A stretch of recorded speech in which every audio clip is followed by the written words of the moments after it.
So let's talk about what makes up a good shot. Okay. Right? Relative to expectations, I hit that well. Okay. Went towards my target. Ball flight was nice.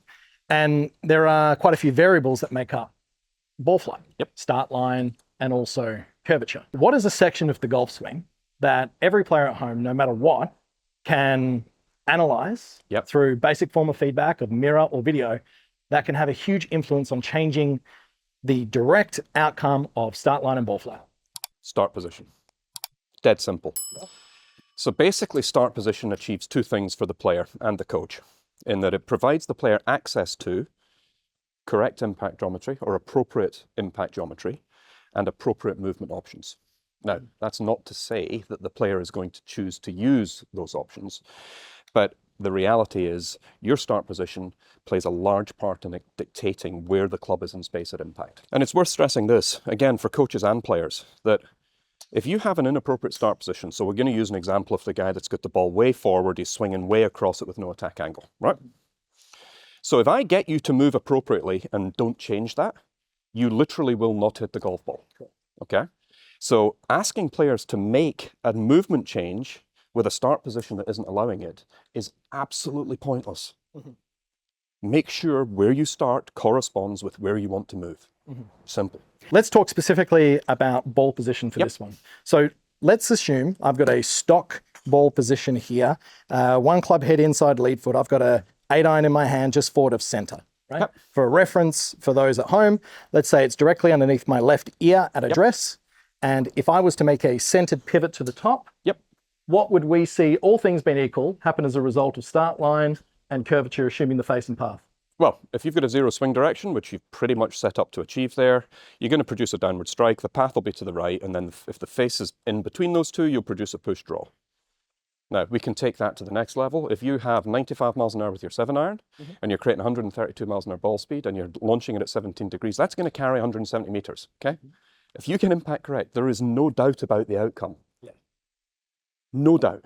That's how you measure success in the golf swing. Yeah, absolutely. So then what would happen if, let's say I'm a recreational golfer at home and I'm just sending the ball to the right all the time. I'm really struggling with like blocks and hooks, let's say. And I think that I need to make my swing go more vertical and cut across it. But then they film themselves, then all of a sudden, ball's over here. Let's talk about the effect of this hue. Okay, so if they think they've got to swing more up and more across it, they're going to miss it. You're going to bottom out about here. Correct. So we know that with a 6-iron, if we move the ball one ball further forwards, all things being equal, that'll shift the path of the club by about 2 degrees. The more forward you go, it'll shift it 2 degrees more to the left. The more back you go, 2 degrees more to the right.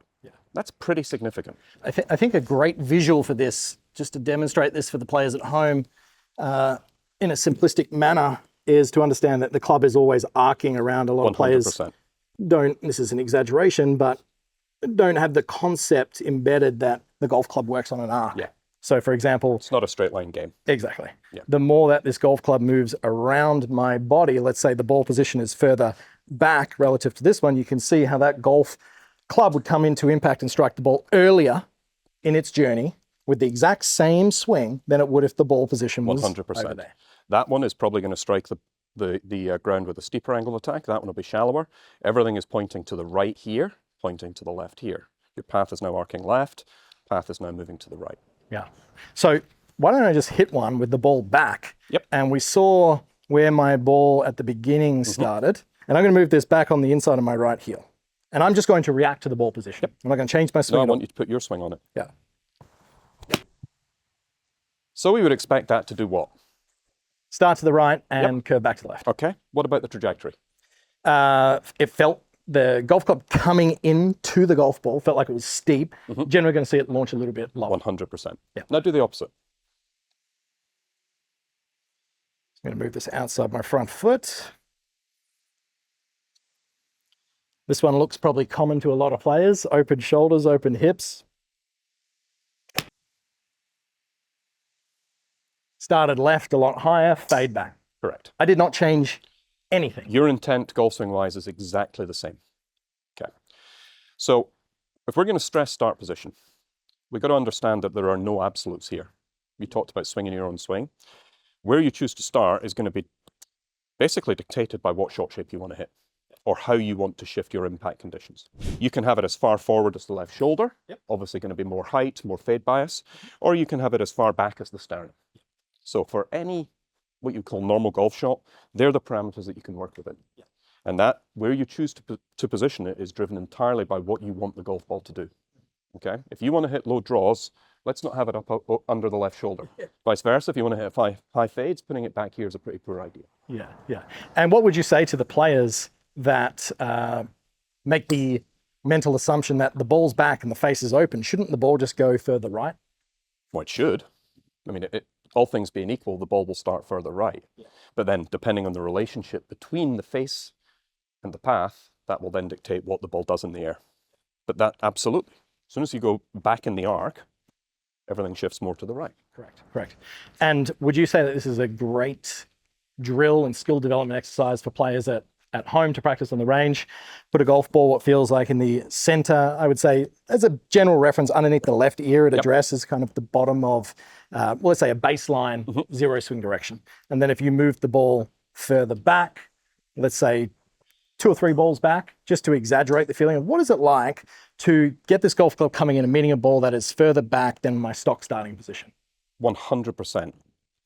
Because ultimately that experimentation can start to lead you into directions that may help you, but it will also tell you what you're not good at. As a golfer, knowing what you're not good at and never going near it is a pretty decent strategy. It's also worth mentioning that there's a significant difference in how the shaft and handle of the club will sit, depending on ball position. So if I'm looking to create draw shape, we've already established that having the ball back's a decent plan. Shaft will be leaning forward, handle will probably be up, face will be tilted a little bit right. All of those are components that encourage draw. We want to fade it. Starting here is a pretty poor idea. We want to get the shaft more vertical, the face more towards the target, and that the handle will sit in a fairly natural position. It won't need to be up. That would tend to encourage more fade, that draw. So you can't change one component without 3 or 4 coming along for free. And I'm pretty confident that if you stand here and I reorientate you from that to that, I know the club will be in different space on the very first swing. Yeah. Okay? Totally. It's not a case of getting used to it. That will literally change where that club is in space instantaneously. So when it comes to a simple win that players can look at from the address position, at ball position itself, the further back is more likely going to result in a push draw, ball forward, more likely a pull fade as such. And that is the first domino that then tips over to then organize the rest of the golf swing matched with an intent of striking. Back to my original point, start position gives you access to 2 things, appropriate impact geometry and appropriate movement options. At least give yourself the chance, first of all, before you worry about the sexy bits of how the club's moving. Yeah, okay. Well, I'm feeling like in a bit of a draw mood, mate. Okay, so I'm going to move the draw. ball a little bit further back. I'm going to start from my stock position here, move it a little bit further back.